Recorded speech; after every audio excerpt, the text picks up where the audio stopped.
नमस्कार, आप सभी का स्वागत है न्यूज़ स्टार 24 पर। और आज हमारे साथ हैं अनिल जी, जो सीआरपीएफ के अंदर इंस्पेक्टर हैं।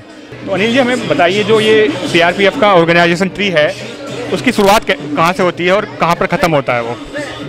सर, ये हमारा सीआरपीएफ का ऑर्गेनाइजेशन स्ट्रक्चर है।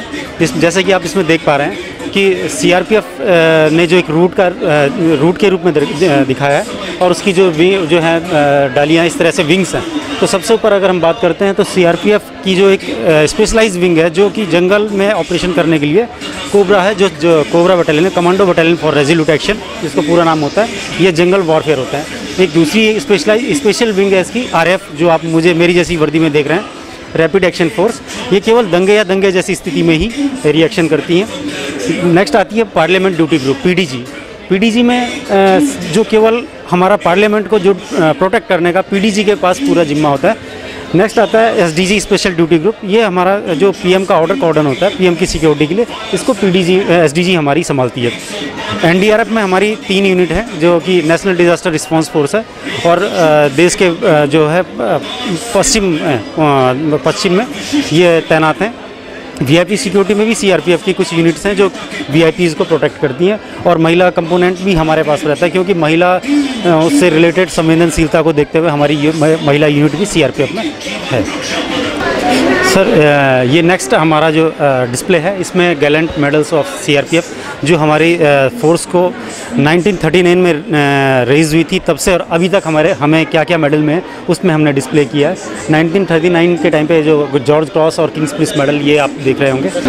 नेक्स्ट डिस्प्ले हमारा हॉट स्प्रिंग का है, जो कि हॉट स्प्रिंग में हमारे जो जवानों ने जो शहादत दी थी, उसमें 1959 में जो चीनी सैनिकों के साथ युद्ध लड़ा था, उसका ब्यौरा इसमें दिया गया। उन्होंने जो जवान शहीद हुए हैं उनको हमने इस प्रकार से इसमें सजोया है।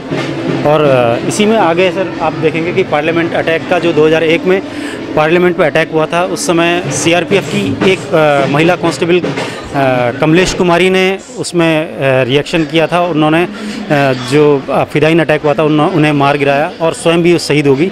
इसके लिए उन्हें सबसे सीआरपी का अब तक का सबसे बड़ा पदक उन्हें मिला है, जिन्हें अशोक चक्र से सम्मानित किया है। उनका डिस्प्ले यहाँ पर किया गया है।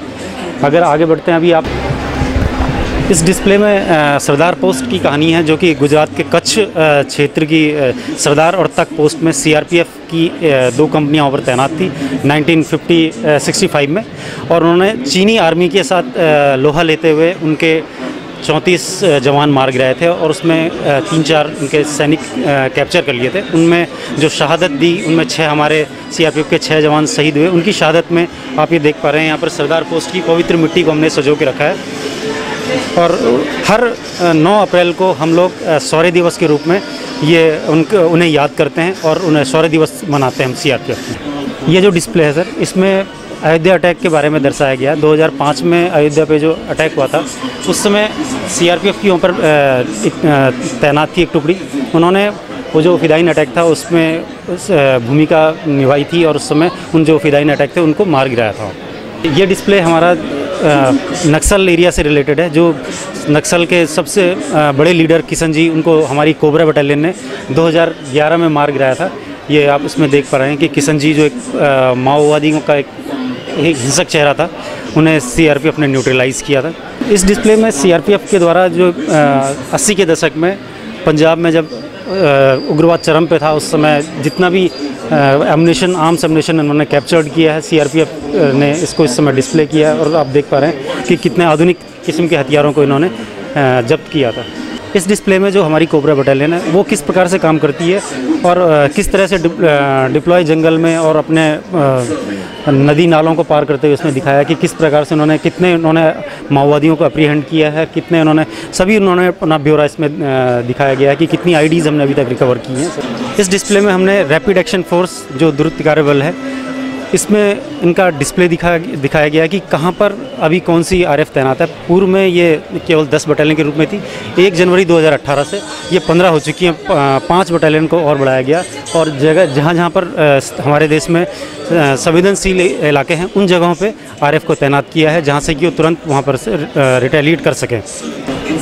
ये द्रुत कार्यबल का लेस लीथल एमुनिशन का डिस्प्ले है, जिसमें आप देख पा रहे हैं विभिन्न प्रकार के शेल जो कि बाईं तरफ लगे हुए हैं, और ग्रेनेड्स जो ऊपर की तरफ लगे हुए हैं। सेल को हम गैस गन की मदद से फायर करते हैं, क्योंकि सेल भी दो टाइप के हैं, जिसमें इलेक्ट्रिक नॉन इलेक्ट्रिक होते हैं। इलेक्ट्रिक सेल को हम MBL से फायर करते हैं, जिसमें इलेक्ट्रिक चार्ज देते हैं, और जो नॉन इलेक्ट्रिक है उनको हम गैस गन की मदद से फायर करते हैं।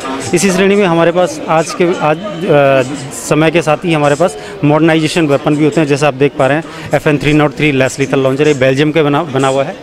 इसमें कंप्रेस्ड एयर से ये वेपन चलता है। इसमें कंप्रेस एयर इसके अंदर भरी जाती है और इसको प्रोपेलेंट करने के लिए कंप्रेसर एयर होता है। इसमें प्लास्टिक के प्रोजेक्टाइल होते हैं, 3-4 प्रकार के आते हैं। इसका एकमात्र वेपन है जिससे हम एम हिटिंग करते हैं। किसी पर्टिकुलर व्यक्ति के ऊपर अगर हमको एम लेके फायर करना है तो हम उससे एम लेके फायर कर सकते हैं। उस पर स्पॉट आउट करना है, या उसके अंदर एक प्रोपोलिन ग्लूकोल नाम का केमिकल होता है, वो उसके अंदर भरा होता है। वो इसमें हिट होने से उसके अंदर एंटी फ्रीजिंग एलिमेंट होता है, वो इससे आदमी तितर बितर होने के होते हैं। इसी में हमारा एक MSL है जिसमें मल्टी शेल लॉन्चर है। एक साथ ही अगर हमको 6 शेल फायर करने हैं, एक से ज़्यादा, तो हम इस सेल लॉन्चर का प्रयोग करते हैं। ये 12 बोर पंप एक्शन गन, जो कि पैलेट गन, कश्मीर में पैलेट गन के नाम से भी मशहूर है, इसको हमने लेस लीथल के रूप में हम इसको यूज़ करते हैं। 12 बोर के जो लेस लीथल मुनीशन हम इसके अंदर इसको रख के उसे फायर करते हैं, जिससे कि मजमे को तितर बितर किया जा सके। सब्सक्राइब करें न्यूज स्टार 24 और दबाएं बेल आइकन लेटेस्ट अपडेट्स के लिए। न्यूज स्टार 24, देखो सिर्फ सच।